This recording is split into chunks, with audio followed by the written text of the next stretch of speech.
Superhumans, I just got done speaking to one of the most badass women on the planet. She may just be one of the most badass people on the planet. My guest today on this podcast was an absolute joy to speak to, and I think my jaw was just on the floor the entire time. Her name is Lisa Tamati, and Lisa is an endurance athlete with over 25 years experience racing, completing races that David Goggins even struggles to finish. She's done Badwater. She's done races across the Sahara Desert. She's gone across the Libyan desert with only a couple liters of water a day.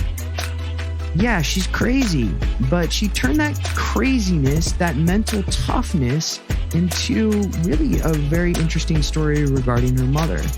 So I'm just going to leave it right there. We're going to jump right into the episode because I'm sure your jaw will be on the floor just like mine.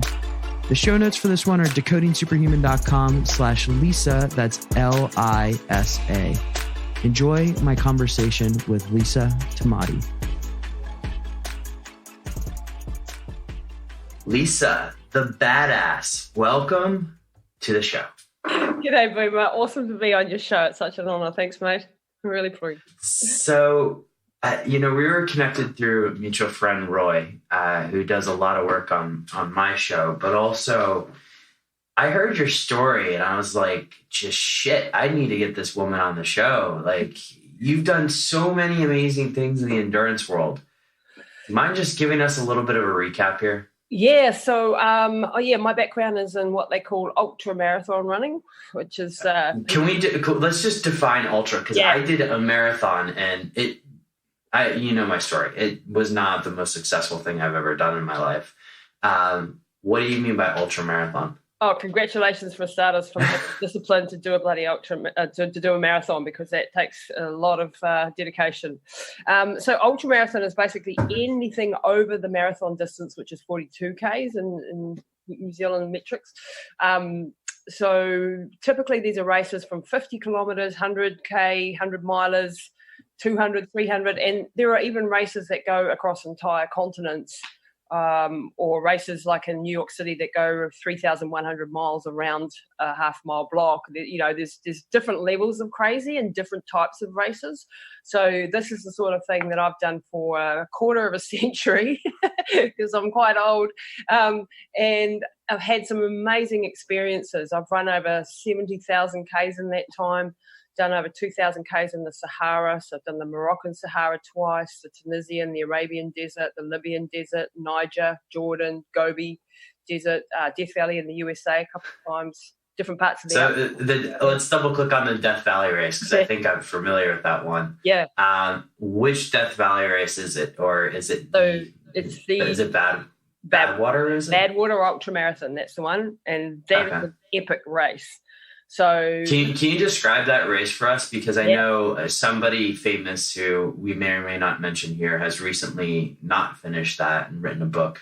But let's talk about Mr. Goggins. But since you actually finished Badwater, let's get into that. Yeah. So I've done it twice now, and this is a 135 mile or 217K race that takes place in Death Valley every year. And there's about 90-odd crazy idiots who sign up for this in the middle of summer. And if anyone knows what Death Valley is, it's the hottest place on Earth. So temperatures get up to, I don't know, in Fahrenheit. What is it, about 130, I think, in Fahrenheit, about 50. I think so. 55, 56 in Celsius. So bloody hot, really hot. And then you've also you're starting below sea level, and you've got these two massive mountain passes that you have to get over. And at the end, you're climbing up Mount Whitney, halfway up that. So you got the distance, you got the heat, and you've got this, huge amount of mountains to climb as well. So it's a pretty epic event. Wow. Okay. So let's compare and contrast that versus running the Sahara, right? Like, I've ridden a camel in the Sahara. That was difficult enough as it is. Running on sand doesn't seem to be that easy. Is there like an actual trail that they lay out for you, or is it just sort of like go as you may?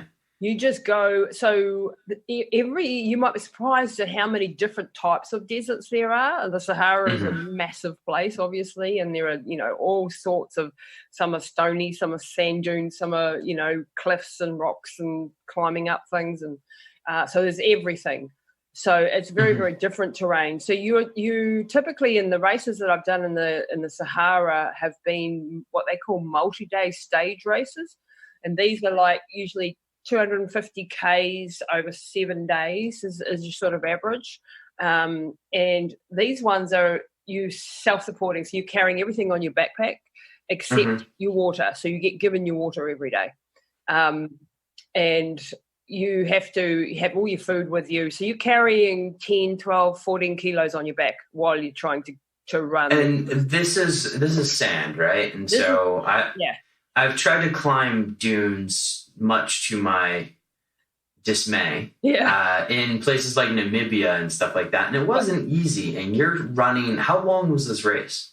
Well, so 250 Ks is sort of your typical run. And I've done some non-stop races like Niger, which was 333 kilometers. I actually failed in that one, got to the 222K mark and had food poisoning. So that was the end of that one.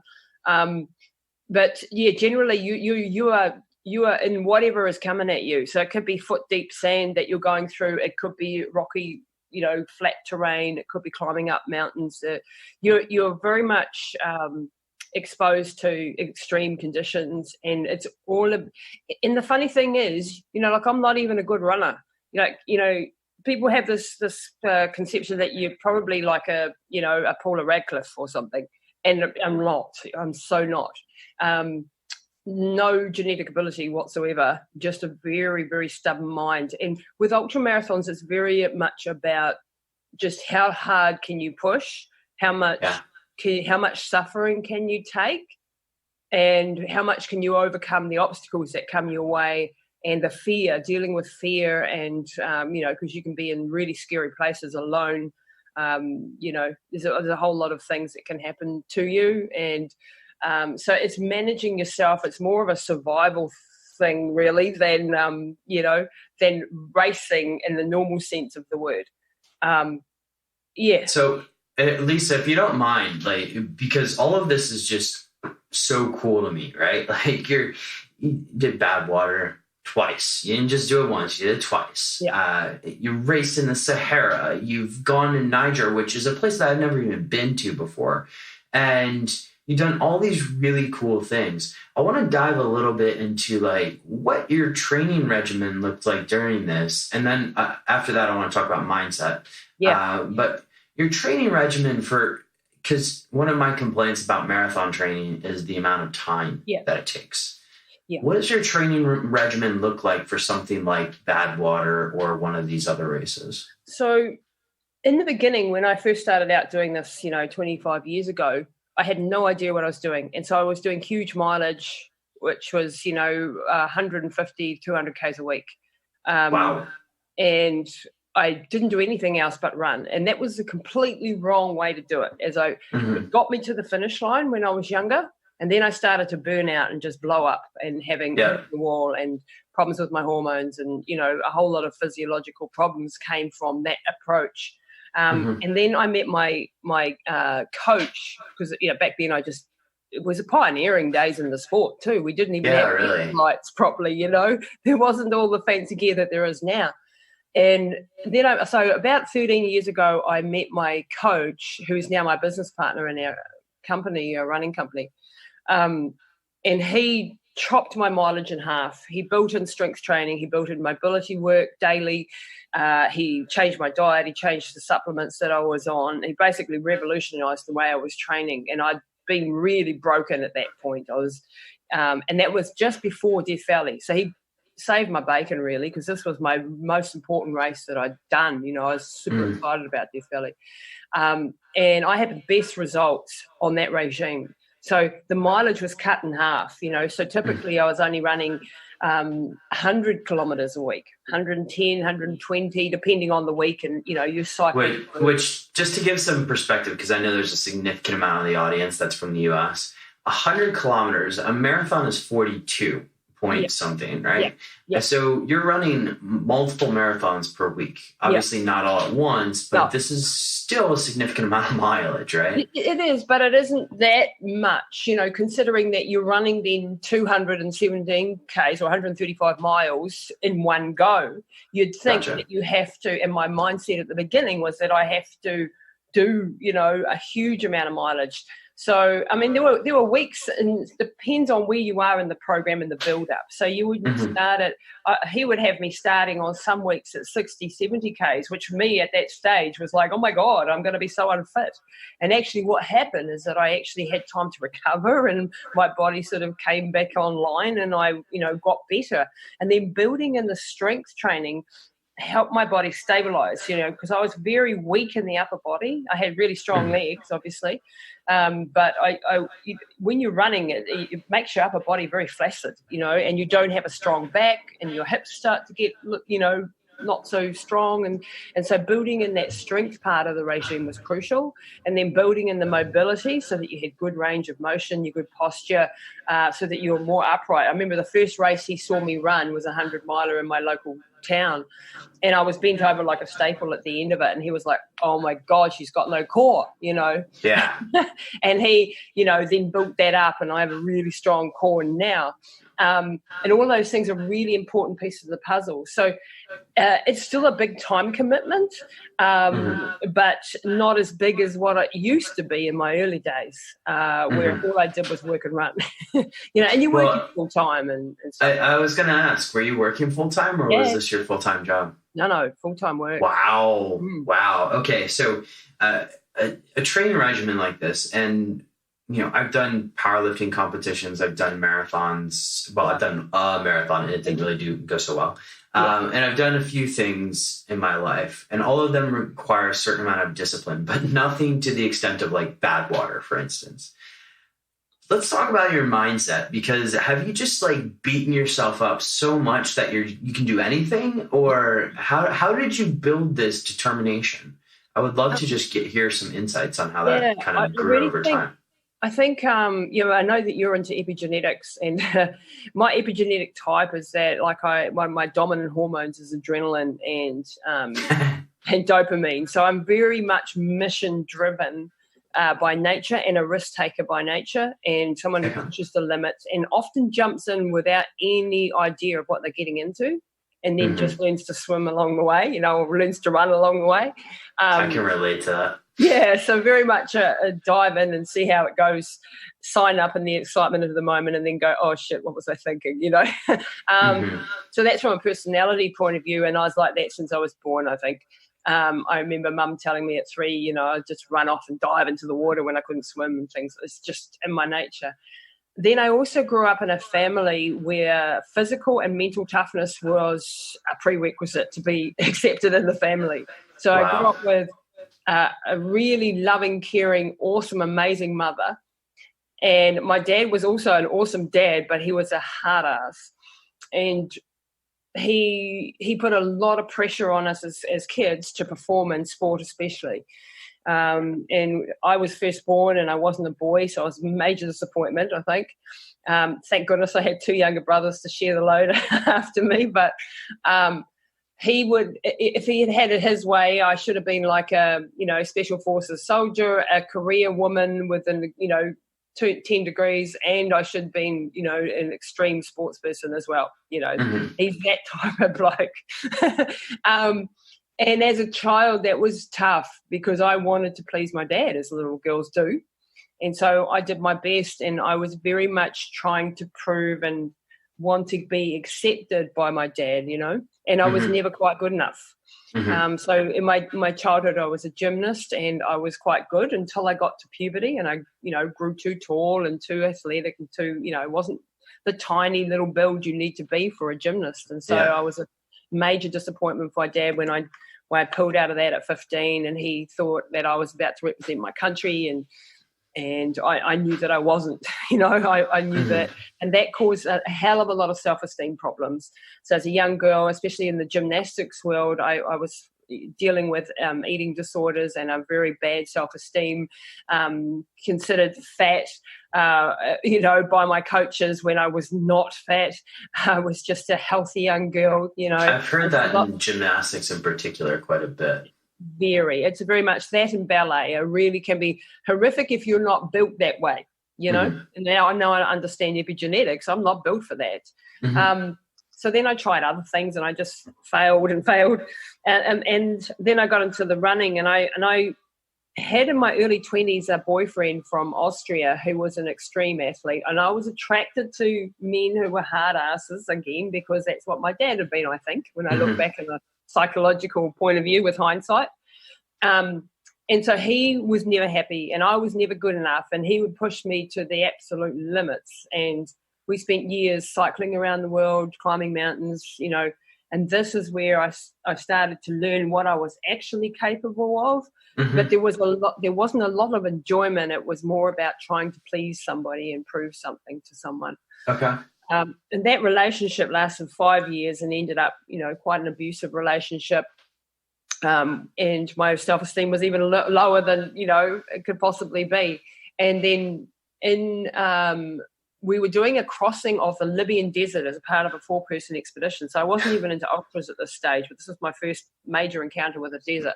And in the middle of this, so this was an illegal crossing of the Libyan desert. We've got... This is obviously a few years ago before Gaddafi went bye-bye kind of thing, right? Absolutely, yeah, long time. We're talking 1997 here. I'm very old.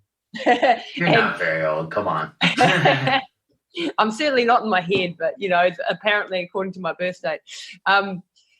And so we were in this extreme situation. We had only 2 litres of water a day, which was in those temperatures, insane. And the reason we only had the 2 litres was we couldn't carry any more than that, because we had to cover 250 odd kilometres, and we had to have it all in our backpack because there was no... So, hold on. I have to double click on that. 258 kilometers in one day in the Libyan desert. Is that right? No, 7 days. 7 days. Okay, fine. Okay. Because I was going to, 1 day is...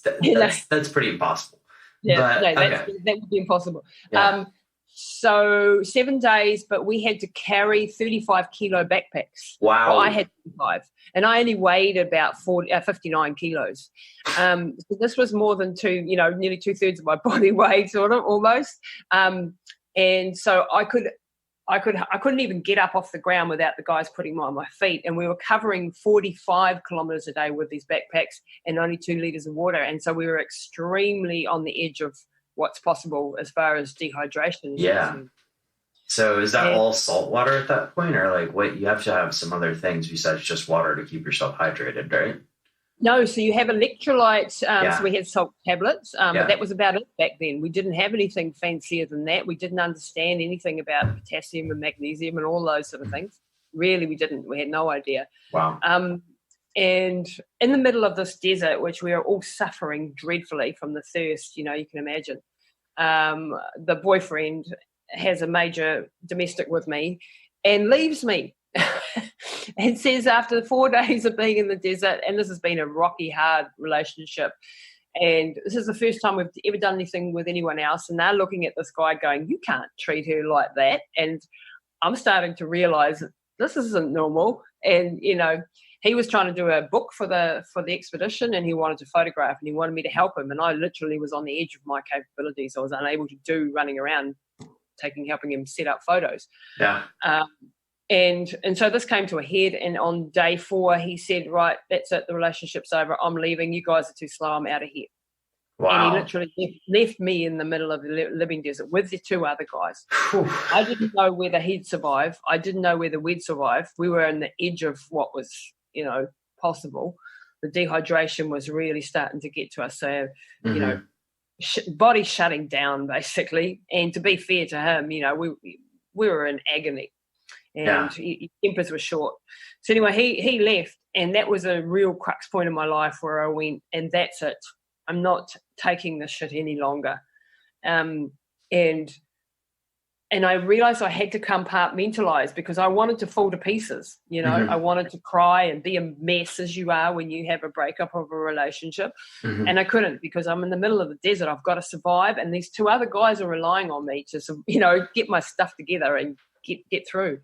And so I had to learn to really put all that aside and just keep moving. And the three of us, we did this, we did it amazingly. I had major problems on day 6 with my body just shutting down and starting to shut down. I was hoarding the water because I was so terrified of running out of water that I'd actually only been having 1.5 liters of the day, and my central nervous system was starting to shut down, and I was hallucinating. I was all over the place.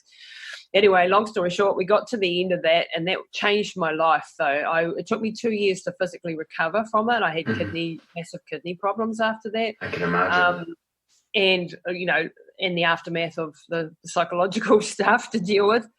But that experience, I loved the desert. I actually loved the desert.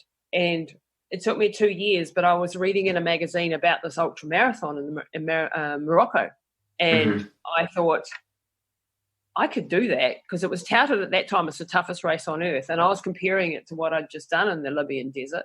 And I thought, I can do this. This is the same distance. We've only got to carry our food. We don't have to carry our water. We get 9 liters of water a day, and there's doctors, and there's, airplanes, and there's people that can save us, and there's 700 runners. And so I signed up on that, and that was my very first ultra, and I never looked back. I loved it. Had you done a marathon before that? No.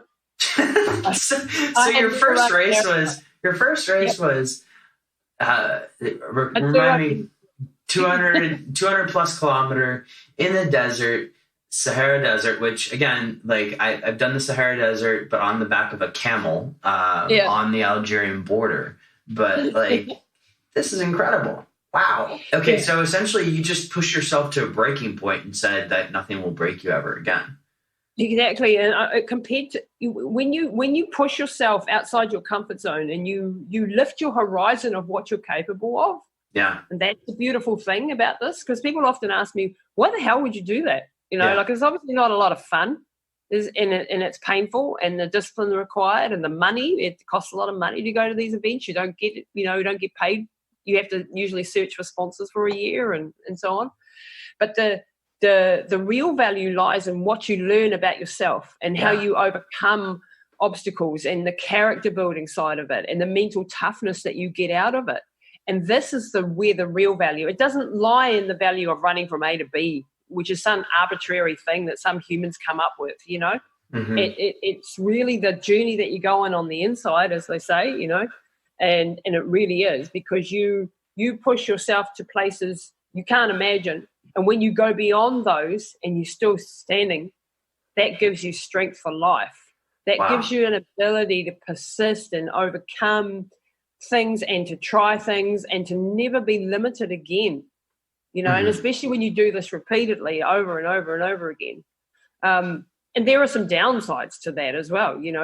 There's some post-traumatic stress that's gone on. There's some physical damage that I've done to my body unknowingly, because I didn't have all the information, back then. And now we know a lot more. So there's downsides of it as well. But it stood me really in good stead for the obstacles and the challenges that I've had to face in my life, which have also been numerous, shall we say.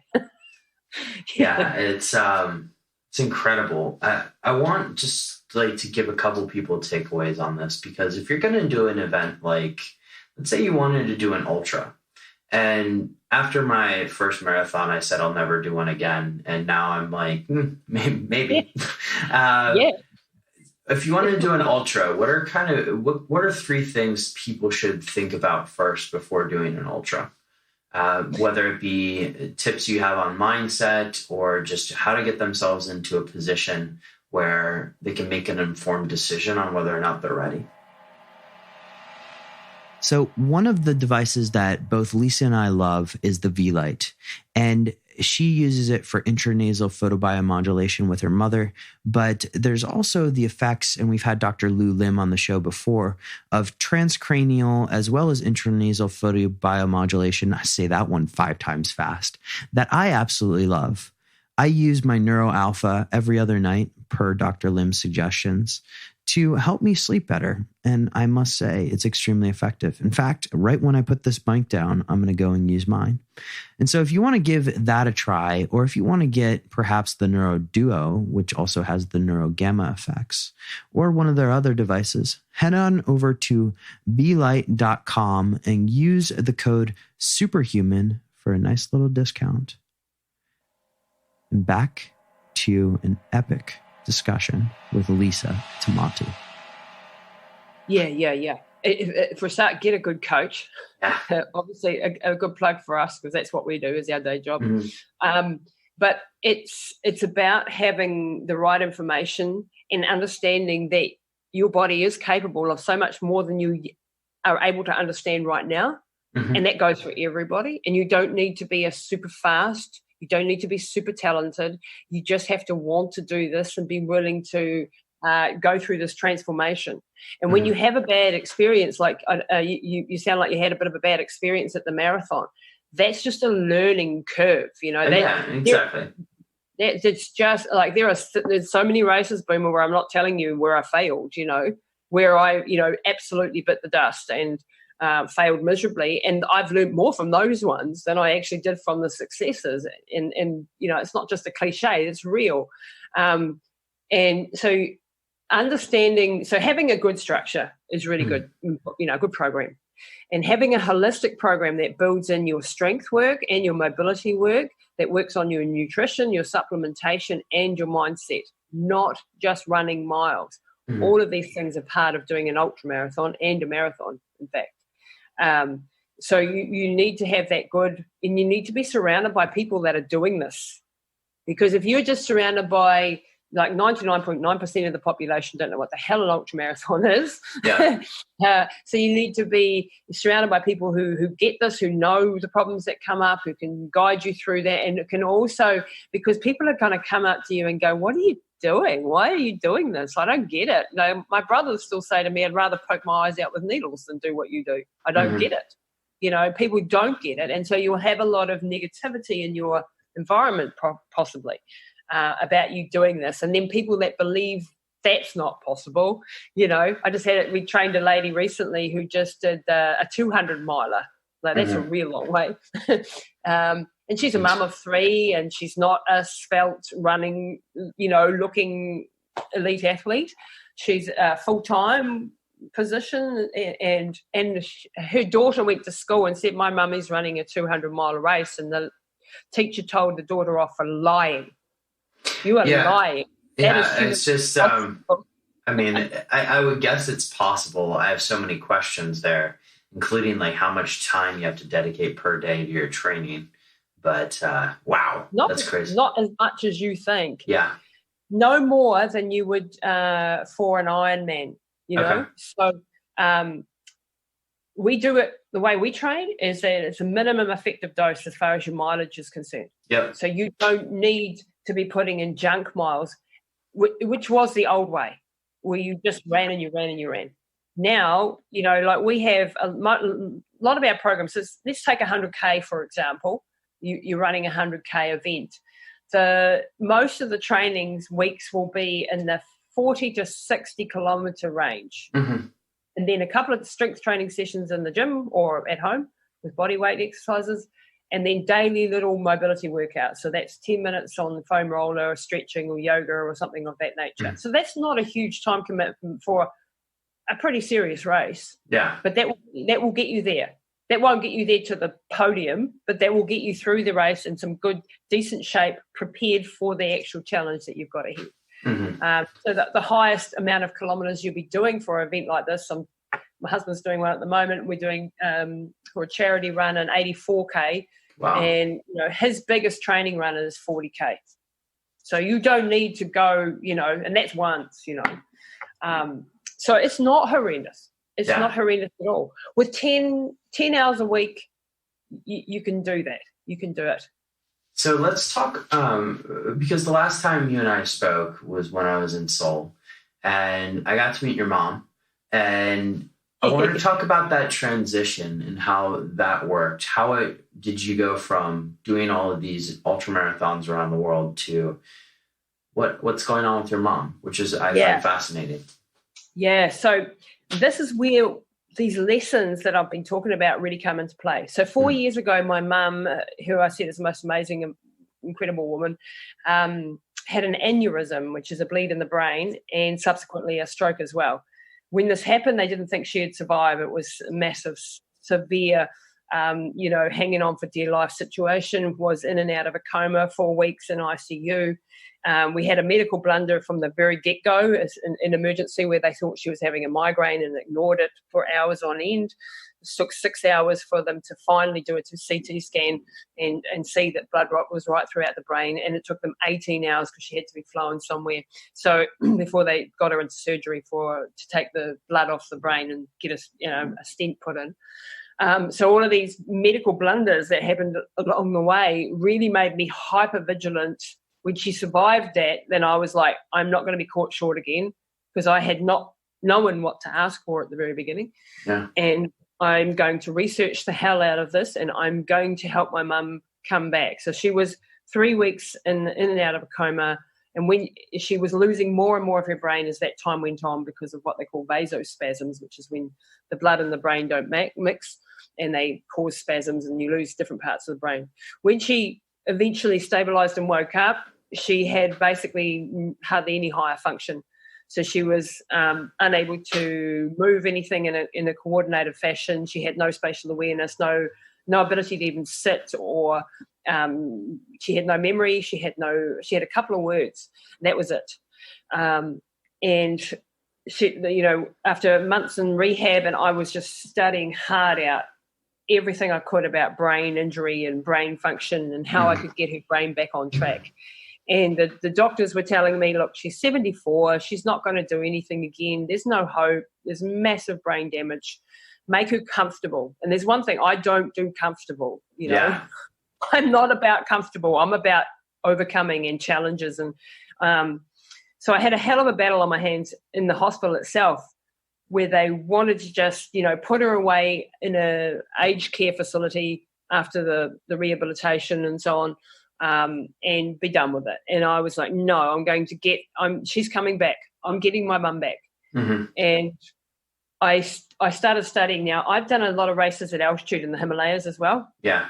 And I've worked with altitude training. So I've had a tent at one stage where I slept in it. I called a hypoxico tent, and it takes a part of the oxygen out. And the reason you do this is to adapt to altitude, so that when you go there, you can hopefully run, right? Mm-hmm.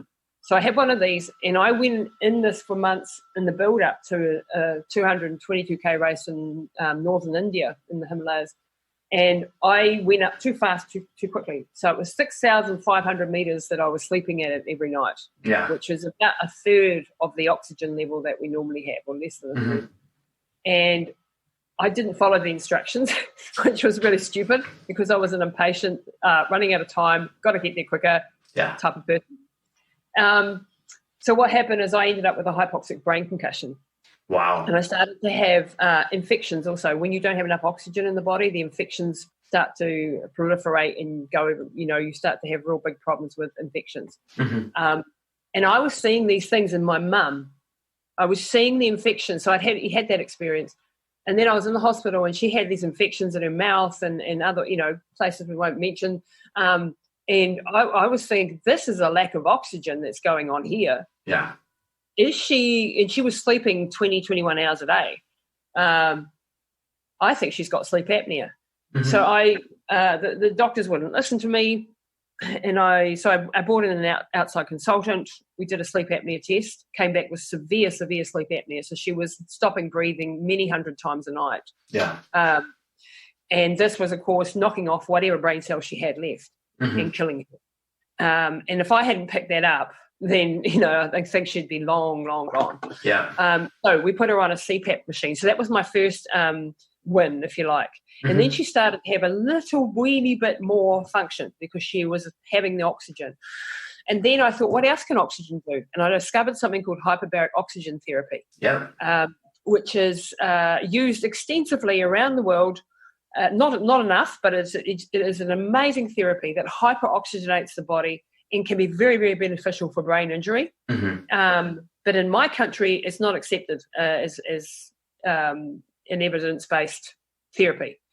We have it in our Auckland and Christchurch hospitals, but they only use it for wound healing and gangrene and burns and so on. So I could not get access to it. So I studied Dr. Hart's work, who's in America, and he's one of the world's leading experts on it. Read his books, read everything I possibly could about hyperbaric, and go, I've got to get her this access. So when I finally came to letting her out of the hospital and they wanted to put her in a home, and I said, no, I've got to take her home. I'm going to look after her. And they said, there's no way you can. 24 hours around the clock, 7 days. There's no way you're going to cope as a family. And I believe that when she's in her own environment and she knows on some level that she's loved and wanted and surrounded by her things, that this will help her memory. And I felt it very, very important that I take her home. And I had a real battle with that. And they would not give me the resources, which is just like a caregiver in the morning and the evening to help with personal cares. And so I got my very big brother, who looks like The Rock, and he came with me to the hospital one day, and we suddenly got the resources we needed, without saying too much more. And, that really makes me angry that people have to go to that sort of a level to get help. Absolutely. Anyway, I got her home, and I had found a dive company that had one of these hyperbaric chambers who was literally down the road, which was just a miracle. And I went to these people and I said, can I use your chamber? And they said, yes, sign a legal waiver, take full responsibility medically. No doctor would give me sign off. And so I took responsibility. I signed the legal waiver, and we went down there every day, and these incredible people gave us this access to this machine 5 days a week for 2 hours a day with a hyperbaric technician. Amazing. After 33 treatments, taking this very frail, very fragile, sick mum, putting her on a forklift in a commercial factory into this massive, big, what looks like an LPG cylinder, and people thought I was completely nuts.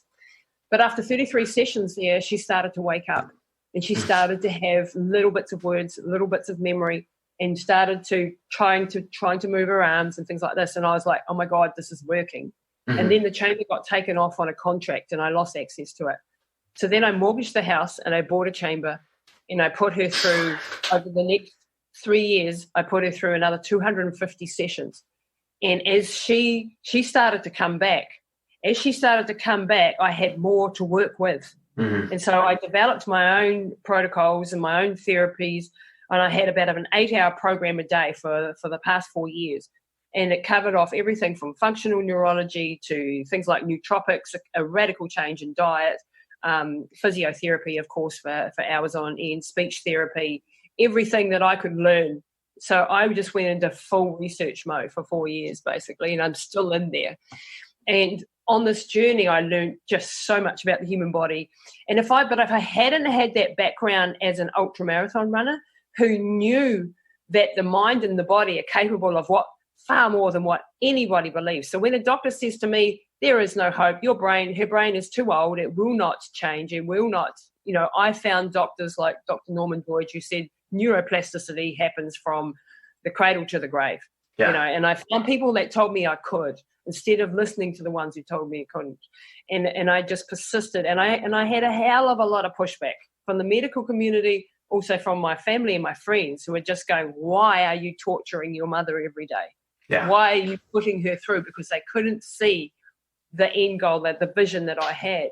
And I had no background in this, but I believed with all my heart, and I was desperate because love, when you love someone, you'll pull out all the stops. At this point, I stopped running myself, the long distance stuff, because I had to fully focus on her, and I was still running 2 businesses as well.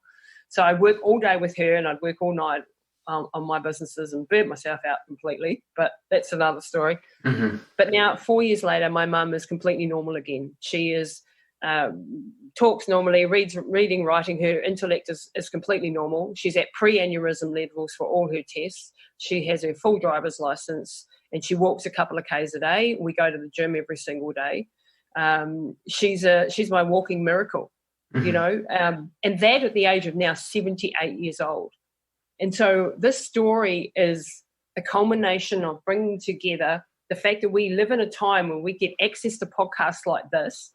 We can learn from doctors and scientists at the cutting edge of what is out there. We don't have to take what the local doctor says is the gospel anymore. Yep. And then combine that with the fact that I have a background in pushing the body and the mind to the absolute limit.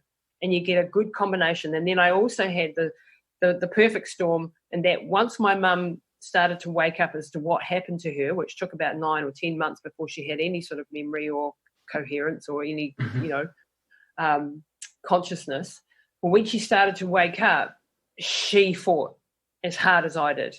And that was the key factor, because if I had someone that pushed and didn't want to and was lazy and didn't, you know, wouldn't cooperate and wouldn't go through this, you know, very arduous routine every day and still does, then I wouldn't have been able to do that. So the combination of her willingness, my background, and the time and age that we're living in has meant that we've created a miracle and that she's back to normal now.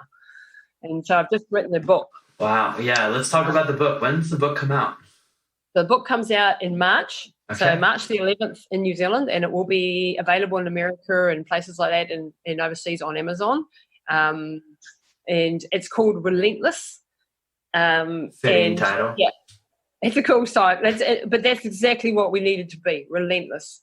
And it's a story about love and hope and overcoming the odds. And it's a very powerful, and I'm really passionate about getting this book out into the entire world if I could have my way, because I want people to have a guiding light. No matter, you don't have to be going through a brain injury. Yeah. But it'll help. There's a lot of therapies listed in there and all the things that I did. I know you've done a V-Light, for example. That was one of them. You know, she's still got an intranasal infrared thing up her nose every day. And there's a whole raft of therapies that I mention and talk about, and the resources are in there. But more than that, it's about the mindset and the ability to walk in faith when everybody is telling you no, and to walk into the darkness with the belief that you can do it and overcome the odds. This is such a powerful message, Lisa. I could talk to you for hours about this, because I want to pick apart your training programs and all of this stuff, and I'm sure we're going to have another conversation. But let's we need to wrap this up for now. But Lisa, where can people find out more about you?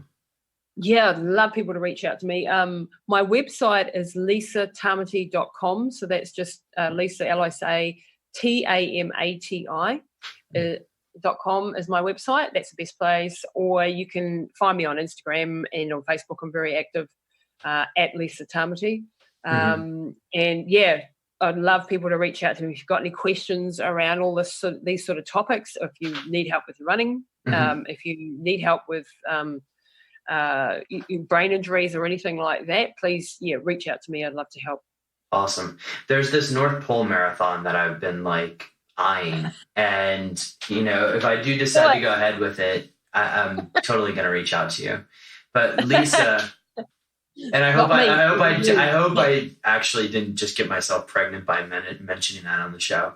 But Lisa, thank you so much for taking the time. This has been absolutely incredible. And guys, for the show notes on this one, which will include all of the races, the crazy things that Lisa has done, go to decodingsuperhuman.com/Lisa, Lisa. Lisa, thank you so much. Thank you so much, Boomer, and North Pole's waiting for you, mate. Oh, gosh. Have a great day, everyone.